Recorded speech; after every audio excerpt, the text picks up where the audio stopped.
Hello জান, তুমি কেমন আছো? ভালো আছো? কি খানা দানা এখনো খাও নাই না কেন? তুমি আমার এত সম্পত্তি থাকতে, আমার এত বিজনেস থাকতে তুমি কেন উপায় রয়েছো? তোমার আমি আমি আছি এখন লন্ডনে। লন্ডন থেকে আমি বাংলাদেশে আসবো। কন্যা পড়েছেন আনা মিয়া না কেন আমাতে পড়েছেন মিয়া লন্ডন থেকে গেছেন আপনি নাতিন, আচ্ছা তোমার সাথে পরে কথা বলবো। রাখি নাতিন। কি নাতি আর ইয়ার নাতিন ইয়ে ওই লোকে সম্পর্ক হয়েছে তো।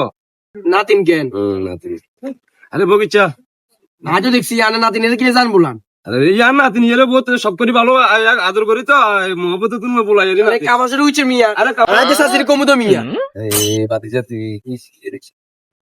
আনে বিশেষ তো নতুন ডেলি সাজে ছিল টিয়া কোন চুরি করে আনে না চুরি করে আরে তুই সারা উল্টা কথা কিনলে কথা বাতিজা কাকা সে কই না দেখছি কিন্তু ব্যাগে কইছা তুই সাথে কেন তোরা যেতে বাসরি মারে দিছি মার দিছেন না মারে দিছি মারে আচ্ছা এই তো তুই ওয়ানা যাই বয় কই তোরে কাকা সাহা খাবাম কিছু কইতে তোরে অর্ধ কথা কি দেব আচ্ছা অত কইলে অত দিমু যা আচ্ছা ঠিক আছে যা বয় কই যা কাকা মানে না বাড়ি আরে না মানে না মরে তোরে দেন যা তুমি যা জান্নাতিন জানাতাম